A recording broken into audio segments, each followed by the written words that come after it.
एक नवाब साहब थे।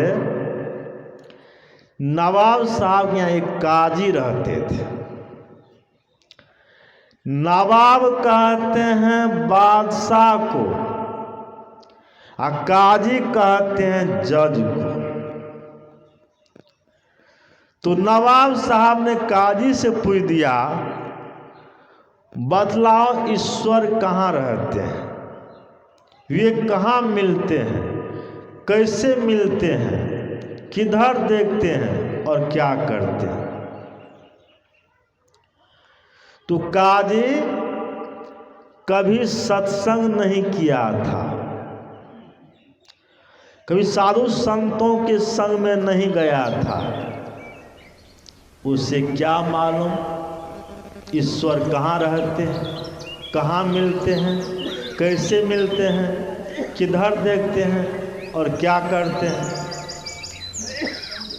तो काजी ने नवाब साहब से कहा, नवाब साहब मुझे कुछ दिनों का समय दीजिए, मैं सोच विचार कर कहूँगा। तो नवाब साहब ने काजी से कहा कि तुम्हें 1 सप्ताह का समय दिया जाता है, 1 सप्ताह के अंदर तुम सोच विचार कर कहो, नहीं कह सकोगे तुम्हें सजा मिलेगी। तो काजी घर चला गया, बिछौने पर लेट गया और सोचने लग गया कि मुझे 1 सप्ताह का समय दिया गया है, 1 सप्ताह के अंदर सोचकर बतला दूंगा तो मेरी जान बच जाएगी, अन्यथा मेरी जान बचने वाली नहीं है। काजी का नौकर था पाजी। पाजी काजी को चिंतित देखकर काजी साहब से पूछा, काजी साहब आप चिंतित क्यों हैं, बतलाइए। काजी साहब ने कहा, चिंतित इसलिए हूं कि नवाब साहब कुछ प्रश्न पूछे, उसी का उत्तर ढूंढ रहा हूं। मुझे 7 दिनों का समय दिया गया है, 7 दिनों के अंदर सोचकर बतला दूंगा तो मेरी जान बच जाएगी, अन्यथा मेरी जान बचने वाली नहीं है। पाजी प्रश्न सुनकर काजी साहब से कहा, काजी साहब ये तो मामूली से प्रश्न है, इसका उत्तर मैं तुरंत दे दूंगा, आप चिंता मत कीजिए। आप स्नान कीजिए, भोजन कीजिए, विश्राम कीजिए। आप विश्राम करने के उपरांत एक पत्र लिख दीजिए, मेरा नौकर पाजी जा रहा है। आप जितने भी प्रश्न होंगे सही प्रश्न उत्तर ये पाजी दे देंगे। तो काई सब चिंता दूर हो गई, स्नान किए, भोजन किए, विश्राम किए। अब विश्राम करने के उपरांत एक पत्र लिख दिया कि मेरा नौकर पाजी जा रहा है। जितने भी प्रश्न होंगे सभी प्रश्न उत्तर ये पाजी दे देंगे। पाजी पत्र लेकर नवाब साहब के पास पहुंच गया। नवाब साहब के हाथ में पत्र दिया और नवाब साहब ने पाजी से पूछ दिया, तुम उत्तर दोगे? तो पाजी ने कहा, हाँ मैं उत्तर दूंगा। तो नवाब साहब ने पूछ दिया, बतलाओ ईश्वर कहाँ रहते? तो पाजी नवाब साहब से कहा, नवाब साहब गजब बात है, जो पूछने वाला होता वह शिष्य होता है, उत्तर देने वाला गुरु होता है। आप बराबरी बैठकर सवाल जवाब करते हैं, अब कैसे होगा? आप नीचे बैठिए, मैं ऊपर बैठूंगा, तब पूछिए तो जवाब दूंगा। नवाब साहब सोचते हैं कि काजी डर से अपने घर में छिप गया है, आपने नौकर पाजी को भेज दिया, तो पाजी क्या उत्तर देगा? नीचे बैठ जाए तो क्या हर्ज है? तो नवाब साहब वहां बैठ गए जहां काजी साहब बैठते थे। अब पाजी वहां बैठ गया जहां नवाब साहब बैठते थे। अब पाजी ने नवाब साहब से कहा, नवाब साहब आपने प्रश्न किया था काजी साहब से, तो काजी साहब को बुलवाइए, मैं उसके सामने उत्तर दूंगा। काजी साहब को बुलवाए गए। काजी साहब वहां बैठ गए जहां पाजी बैठा था। पाजी के बगल में काजी साहब बैठ गए। अब नवाब साहब ने पूछ दिया, बतलाओ ईश्वर कहाँ रहते हैं, वे कहाँ मिलते हैं, कैसे मिलते हैं, किधर देखते हैं और क्या करते हैं? तो पाजी ने नवाब साहब से कहा, नवाब साहब एक धेनु गाय मंगवाइए, उसके साथ में एक बछड़ा हो और गाय दुहने वाला भी हो। धेनु गाय मंगवाई गई, उसके साथ में बछड़ा था और गाय दुहने वाला भी था। तो नवाब साहब ने पाजी से कहा कि धेनु गाय आ गई, बछड़ा भी आ गया और गाय दुहने वाला भी आ गया। तो पाजी ने गाय दुहने वाले से कहा, गाय का बछड़ा खोलो। गाय का बछड़ा खोल दिया गया। गाय का बछड़ा गाय के थन जाकर सट गया,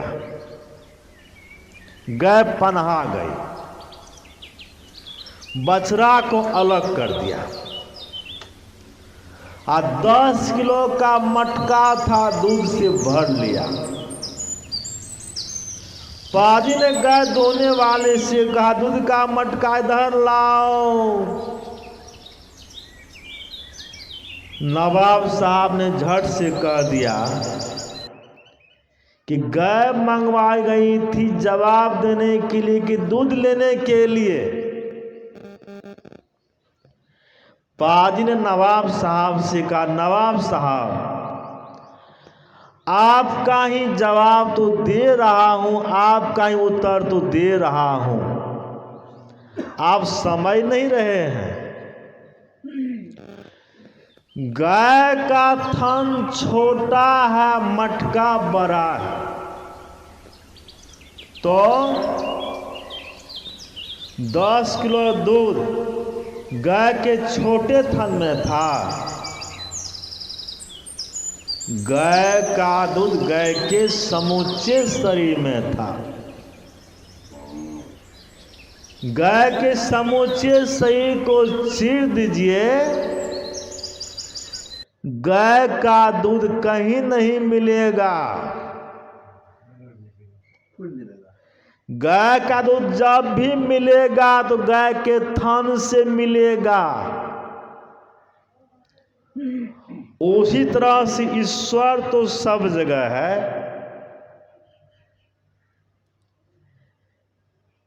पत्थर, पहाड़, वृक्ष, कीट पतंग, पशु पक्षी, मनुष्य, हवा, आग, पानी, सब जगह ईश्वर व्यापक है। ईश्वर से कहीं खाली नहीं है। चांद, सूर्य, ग्रह, नक्षत्र सब ईश्वर का ही बनाया हुआ है और सब ईश्वर समाया हुआ है। ईश्वर तो सब जगह है। सब ईश्वर रहते हुए भी ईश्वर कहीं नहीं मिलेंगे। ईश्वर जब भी मिलेंगे तो अपने अंदर मिलेंगे। जिस तरह से गाय का दूध गाय के समूचे शरीर में समाया हुआ है। सब जगह रहने पर, समूचे शरीर में गाय का दूध रहने पर भी गाय का दूध जब मिलेगा तो थन से ही मिलेगा। उसी तरह से ईश्वर सब जगह है। ईश्वर जब भी मिलेंगे तो अपने अंदर मिलेंगे, बाहर में नहीं। इसलिए हमारे गुरु महाराज ने कहा, निज तन में खोज सज्जन, बाहर न खोजना। अपने ही घट में हरि है, अपने में खोजना। गाय के थन में दूध भरा है। गाय के थन में आप बछड़ा को लगा दीजिए तो बछड़ा दूध पिएगा। हाँ, उसी गाय के थन में आप जोंक को लगा दीजिए तो जोंक दूध नहीं पिएगी, वह खून पिएगी। गाय के थन में दूध भरा है, अब बछड़ा दूध पी रहा है और जोंक खून पी रही है। उसी तरह से हम लोगों के शरीर के अंदर जितनी इंद्रियां हैं, आँख, कान, नाक, जीभ, त्वचा, हाथ, पैर, गुदा, लिंग, रसना, ये सभी जोंक हैं। इंद्रियों के माध्यम से आप ईश्वर को प्राप्त नहीं कर सकें। कोई जो हाथ से पूजा पाठ करते हैं, सोचते हैं मैं ईश्वर की पूजा कर रहा हूं। अब ईश्वर की पूजा नहीं करते हैं, ईश्वर की माया की पूजा करते हैं। कितने लोग इसी हाथ से पीपल वृक्ष के पास जाते हैं, फूल पत्ती चढ़ाते हैं, पीपल वृक्ष की पूजा करते हैं। कितनी माता पीपल गाछ की पूजा करती है, कितनी माता बरगद गाछ की पूजा करती है, कितनी माता केला गाछ की पूजा करती है, कितनी माता पत्थर की पूजा करती है, तुलसी वृक्ष की पूजा करती है। सोचती कि मैं पूजा कर रही हूँ। एक तो वह ईश्वर की पूजा नहीं करती है, वह पूजा करती है पत्थर वृक्ष की पूजा करती है, वृक्ष की पूजा करती है, ईश्वर की पूजा तो नहीं करती है। एक बात।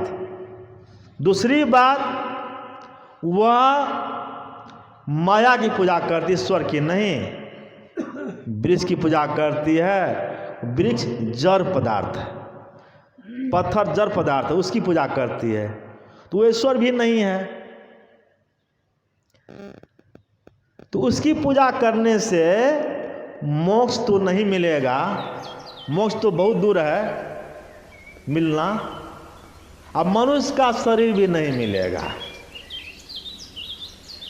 84 लाख योनि में जाना पड़ेगा। जब मनुष्य शरीर छूटेगा, ऐसे व्यक्ति को जो पत्थर पहाड़ वृक्ष की पूजा करने वाले व्यक्ति हैं, भूत पिशाच को पीने वाले व्यक्ति हैं, ऐसे व्यक्ति को मनुष्य शरीर तो दोबारा नहीं मिलेगा। उसको मिलेगा क्या? तो भूत पिशाच योनि में वह जाएगा, वह कीट पतंग पशु योनि में जाएगा, लेकिन मनुष्य शरीर तो नहीं मिलेगा। मोक्ष तो बहुत दूर की बात है। तो पूजा की विधि संत से जानिए, संत जो बतावे, गुरु जो बतावे, उसके अनुकूल पूजा कीजिए तो आपका कल्याण होगा।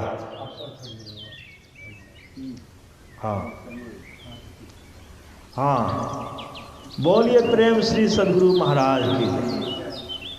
जो गुरु बतावे उसके अनुकूल पूजा कीजिए, कल्याण होगा।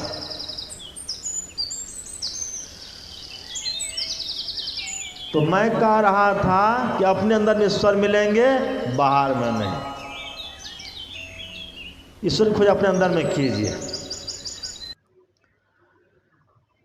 फिर बछड़ा जन्म लेता है तो उसको पता नहीं रहता है कि गाय के शरीर में कहाँ दूध मिलेगा। जो गोपाल होता है, गाय को पालने वाला होता है, वो बछड़ा को पकड़ लेता है, बछड़ा के मुंह गाय के थन में सटा देता है, बछड़ा दूध पीने लग जाता है। उस तरह से हम जीवात्मा जब से संसार में आए हैं तब से भटक रहे हैं, घूम रहे हैं, अनेक योनियों में जा रहे हैं, अनेक दुखों को भोग रहे हैं और ईश्वर की खोज बार बार कर रहे हैं। संत महात्मा लोग कहते हैं, बाहर में क्यों भटकते हो, क्यों भटकता फिर रहा तू ये तलाश यार में, रास्ता सहरग में है दिलवर पे जाने की। रास्ता कहाँ है? सहरग में है, सुषुम्ना में है, अज्ञान चक्र में है, दोनों आंखों के बीच में रास्ता है ईश्वर के पास जाने के लिए। तो अज्ञान से जाएंगे सदल कंवल, यहाँ जाएंगे त्रिकुटी में, त्रिकुटी जाएंगे शून्य में, शून्य से महाशून्य में, महाशून्य से भौर गुफा में, भौर गुफा से सतलोक में जाएंगे, ईश्वर के दर्शन हो जाएगा। तो अपने अंदर ईश्वर के दर्शन होगा, बाहर में नहीं। इसलिए अपने अंदर ईश्वर की खोज कीजिए, बाहर मत खोजिए। और इसकी युक्ति संत महापुरुष जानिए। संत युक्ति जानकर आप भक्ति करेंगे, सत्संग नित और ध्यानित करेंगे, तो आपका लौकिक जीवन पारलौकिक जीवन कल्याण में होगा। ये थोड़ा सा मैंने आप लोगों की सेवा में कहा। बोलिए प्रेम से श्री सद्गुरु महाराज की जय।